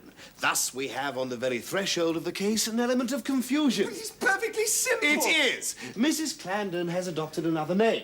That is the obvious explanation which you feared I could not find out for myself. You mistrust my intelligence, Mr. Valentine. No, I don't want you to answer that. I want you to think over it when you feel your next impulse to interrupt me. But this is merely breaking a butterfly on a wheel. What does it matter? I'll tell you what it matters, sir. It matters that if this family difference is to be smoothed over, as we all hope it may be, Mrs. Clandon, as a matter of social convenience and decency, will have to resume her husband's name, or else Mr. Crampton will have to call himself Mr. Clandon. No doubt you think that an easy matter, Mr. Valentine. I differ from you. I think, Boone, perhaps we'd better dispose of the important questions first. McComas, there will be no difficulty about the important questions. There never is. It is the trifles that will wreck you at the harbour mouth. You don't agree with me, eh? Well, if I did... If you did, you would be me instead of being what you are. Of course. Your speciality. My speciality is being right when other people are wrong. If you agreed with me, I should be no use here. Now you, Mr. Crampton, what point in this business have you most at heart? I wish to put aside all considerations of self in this matter. So do we all, Mr. Crampton. You wish to put self aside, Mrs. Clandon? Yes, I am not consulting my own feelings in being here. So do you, Miss Clandon? Yes. I thought so. We all do. Except me. My aims are selfish. That's because you think an affectation of sincerity will produce a better effect on Miss Clandon than an affectation of disinterestedness. Now, Mr. Crampton, it is understood that self is put aside. Human nature always begins by saying that. But I mean it, sir. Quite so. Now for your point. Well, any reasonable person will agree that it's an unselfish one. It's about the children. Well, what about the children? Well, they're... Stop! You're going to tell me about your feelings, Mr. Crampton. Don't. I sympathize with them, but they're not my business. Now, tell us exactly what it is you want. That's what we have to get at. Well, it's a very difficult question to answer, Mr. Boone. Oh, come. I'll help you out. What do you object to in the present circumstances of the children? I object to the way they've been brought up. How do you propose to alter that now? Well, I think they ought to dress more quietly. Nonsense. When you are done, Mr. Valentine, when you are quite done. What's wrong with Miss Clandon's dress? My opinion's as good as yours. Father. Oh, I didn't mean you, of course, my dear, but the two younger ones, Mr. Boone. You haven't yet seen them. Indeed, I'm sure you'd agree with me. There's something very noticeable, something almost gay and frivolous in their style of dressing. Do you suppose I choose their clothes for them? Oh, really, this is childish. Childish? Yes, it's childish. Ridiculous. They dress absolutely charmingly.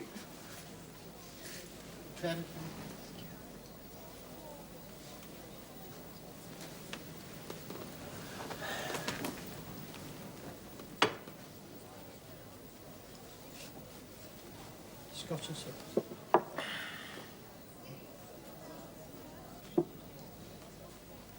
We interrupted you, I'm afraid, Mr. Boone. You did. Just wait a bit. You don't mind us detaining you, I hope. Mr. Boone wishes it. No, not at all, ma'am. No, it's a pleasure to me to watch the workings of his powerful and trained mind. Very stimulating, very entertaining and instructive indeed, ma'am. Now, Mr. Crampton, we're waiting for you. Do you give up your objection to the dressing, or do you stick to it? Mr. Boone, you must consider my position for a moment. I haven't only myself to consider. There's my sister Sophronia, my brother-in-law, and all their circle. They have a very great horror of anything that is at all, well... Out with it, fast, loud, gay! Well, not in any unprincipled sense, of course, but those two children would shock them. They're not fit to mix with their own people. That's what I complain of. Mr. Valentine, do you think there is anything fast or loud about Phil and Dolly? Not at all. Utter bosh. Nothing could be in better taste. Of course, you say so. William, you see a great deal of good English society. Do you think my children are overdressed? Oh, dear, no, ma'am, no, not at all, sir. No, a little pretty and tasty, perhaps, but very genteel and high-toned and very choice indeed. Might take them for the son and daughter of a dean, sir. If only to look at them, I assure you, sir.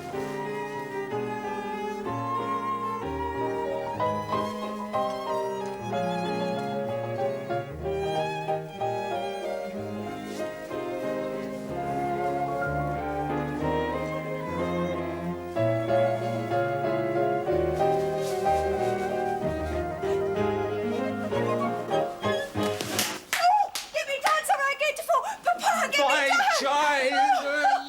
Oh, dear, what fun! Oh, ooh, claret cup.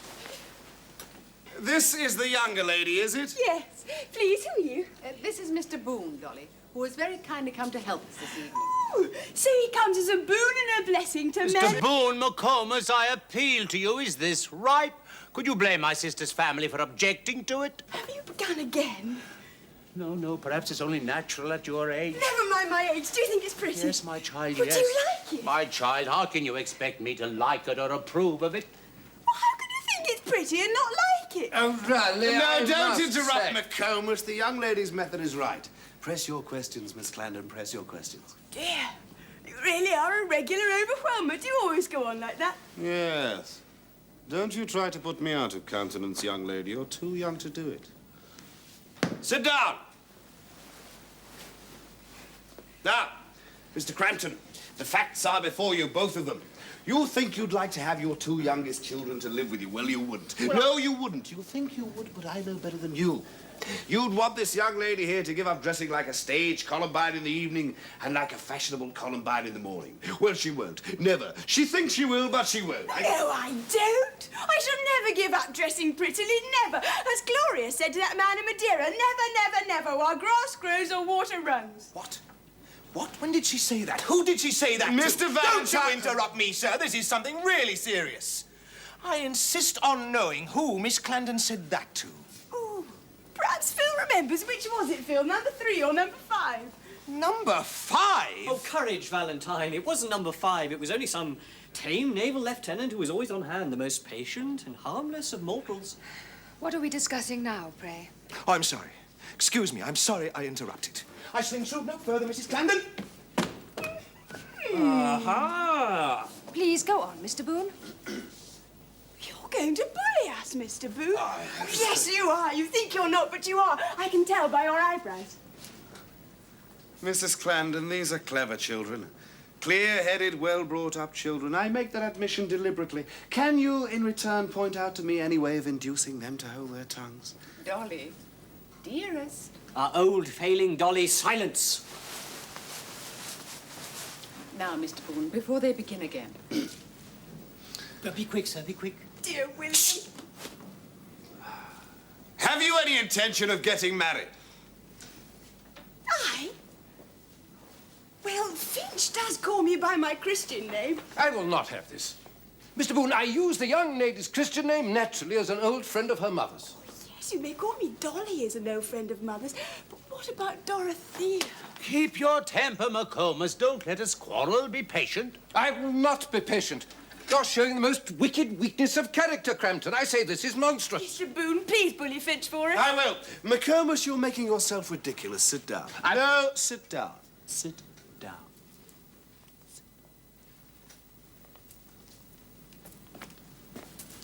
Thank you.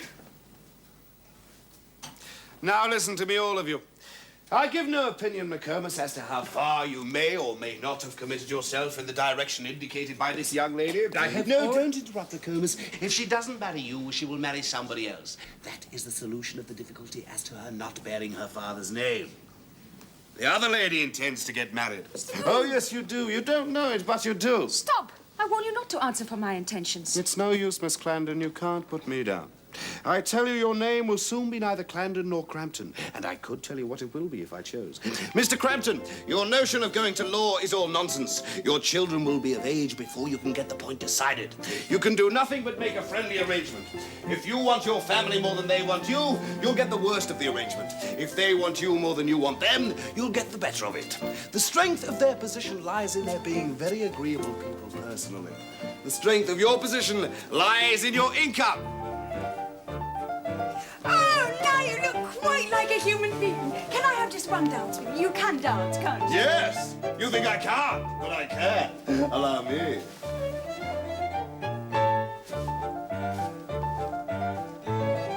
On with the dance. Let joy be unconfined. William. Yes.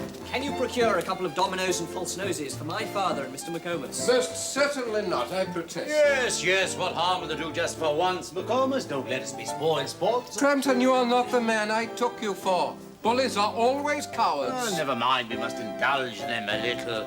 Waiter, can you find us something to wear? Certainly, sir. Dominoes and noses. This way, sir. I shall wear my own nose. Oh, dear me, yes, sir. Well, the false one would fit over it quite easily. Plenty of room, sir. Plenty of room. Come along, my boy. Come along. Coming, Dad, coming.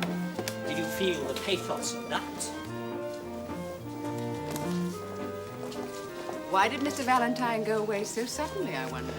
I don't know. Yes, I do know. Let us go and see the dancing. Oh, excuse me, I thought the party had quite broken up. Then why did you come back? I came back because I'm penniless. I can't get out that way without a 5-shilling ticket. Has anything annoyed you, Mr. Valentine? Never mind him, Mother. This is just a fresh insult to me, that is all. Gloria! Mrs. Clandon, have I said anything insulting? Have I done anything insulting? You have implied that my past has been like yours. That is the worst of insults. I imply nothing of the sort. I declare that my past has been blameless in comparison to yours. Mr. Valentine! Well, what am I to think when I learn that Gloria has made exactly the same speeches to other men that she's made to me? 5 former lovers with a tame naval lieutenant thrown in. It's too bad. But you surely do not believe that these affairs, mere jokes of the children, are serious, Mr. Valentine? Not to you. Not to her, perhaps. I know what the men felt. Think of the wrecked lives, the unhappy marriages contracted in the recklessness of despair, the suicide. Mother, this man is a sentimental idiot. Oh, my dearest Gloria, Mr. Valentine will think that rude. I am not a sentimental idiot. I'm cured of sentiment forever. Mr. Valentine, you must excuse us all. Women have to unlearn the false good manners of their slavery before they can acquire the genuine good manners of their freedom. Don't think Gloria vulgar. She's not really so. Mother, you apologize for me to him. My dear, you have some of the faults of youth, as well as its qualities.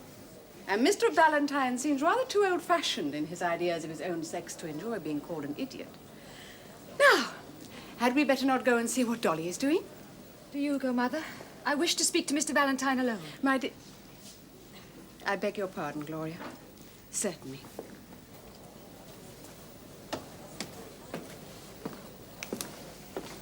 Oh, if your mother were only a widow. She's with 6 of you. That is the first thing I have heard you say that does you honor. Stuff. Come. Say what you want to say and let me go. I have only this to say. You dragged me down to your level for a moment this afternoon. Do you think that if that had happened before, I should not have known what was coming? That I should not have been on my guard? I should not have known my own miserable weakness? Don't talk of it in that way. What do I care for anything in you but your weakness, as you call it? You thought yourself very safe, didn't you, behind your advanced ideas? I amused myself by upsetting them pretty easily. Indeed. Why did I do it? Because I was being tempted to awaken your heart. Why was I tempted? Because nature was in deadly earnest with me when I was in jest with her. When the great moment came, who was awakened? Who was stirred? In whom did the depths break up? In myself. Myself. I was transported, and you were only offended, shocked. You're just an ordinary young lady. Too ordinary to allow tame lieutenants to go as far as I went, that's all. I shan't trouble you with conventional apologies. Goodbye. Stop! Oh, will you believe me if I tell you the truth? That I am not making advances to you. I know what you're going to say. That you're not an ordinary young lady, that I was right, that you really do have those depths in your nature. It flatters you to believe it.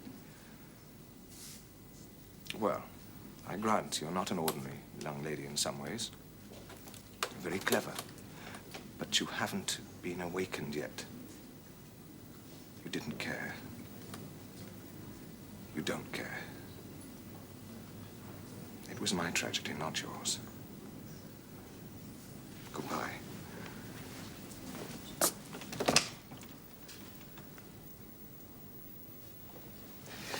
Let us part kindly. Goodbye. I trust you will soon recover from the wound.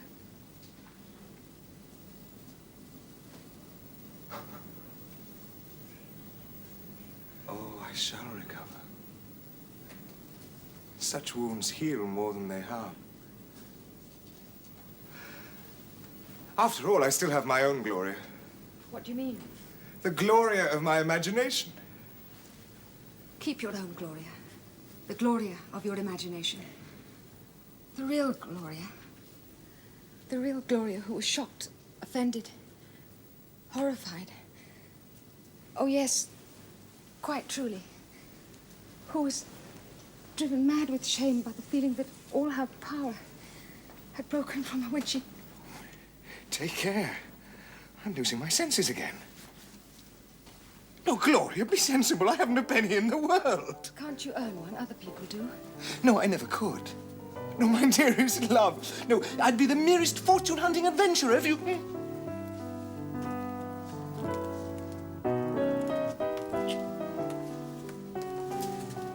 Oh, Lord.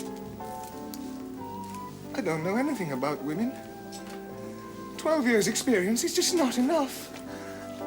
Oh, how beautifully you dance, William. Thank you. Finch, how could you make me do such a silly thing? I haven't danced since the soiree at South Place 20 years ago. Get up. Now, let us have no false delicacy. Tell my mother that we have agreed to marry one another. Number 6! Oh, my feelings! I want to hug someone, but we bar it in the family. Where's Finch? Finch! No, positively. Oh, you're just in time! Now, bless them. Oh, no. I will not have one, not even in jest. When I want a blessing, I shall ask my mother. Am I to understand you have engaged yourself to this young gentleman? Yes, do you want to be our friend? Or our father. Well, I would like to be both, my dear, but surely... Mr. Valentine, I appeal to your sense of honor. I quite agree with you. I think it's perfect madness. If we go out to dance together, I'll have to borrow 5 shillings from her for a ticket. Oh, Gloria, don't be rash. You're throwing yourself away. Look, I'd much better clear straight out of this and never see any of you again. I shan't commit suicide. I shan't even be unhappy. It'll be a relief to me. I'm frightened. I'm positively frightened, and that's the plain truth. You shall not go. No, my dearest, of course not. Oh, won't somebody talk sense for a moment and bring us all to reason? I can't. Where's Boone? Boone's the man. Phil, go and summon Boone. From the vasty deep, I go. If you'll excuse my putting in a word, sir, please do not let 5 shillings stand between you and your happiness. We shall be only too pleased to put the ticket down to you, sir, and you can settle at your convenience. Well, we'd like to meet you in any way we can, sir. Very pleased and happy indeed. He comes. Boone, the point is... Excuse me, the point must be put to him by a solicitor. The question is one of an engagement between these two young people. The lady has some property and will probably have a good deal more. Possibly. I hope so. And the gentleman hasn't a rap. Then insist on a settlement. That shocks your delicacy. Most sensible precautions do. But you ask my advice, and I give it. Have a settlement. He shall have a settlement. My good sir, I don't want your advice. Give her some advice. She won't take it. When you're married, she won't take yours either. Oh, no, you won't. You think you will, but you won't. He'll set to work and earn his living. Oh, yes, you will. You think you won't, but you will. She'll make you. Then, Mr. Boone, you don't think this match an unwise one? Yes, I do. All matches are unwise. It's unwise to be born, it's unwise to be married, it's unwise to live, and it's wise to die. And if I may respectfully put in the words, sir, so much the worse for wisdom. Allow me to remark that if Gloria is... Oh, the matter's settled and Valentine's done for, and we're missing all the dancing. Gloria, may I have this dance? Excuse me. I claim that privilege as counsel's fee. May I have the honor? Thank you.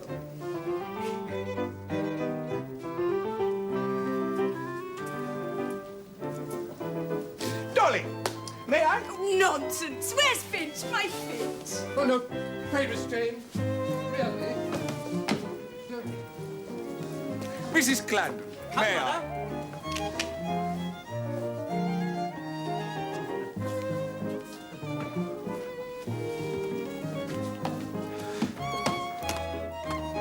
I might as well be a married man already. Cheer up, sir. Cheer up. Every man is frightened of marriage when it comes to the point, sir, but very often it turns out very comfortable, very enjoyable and happy indeed, sir, from time to time. You know, I was never master in my own house, sir.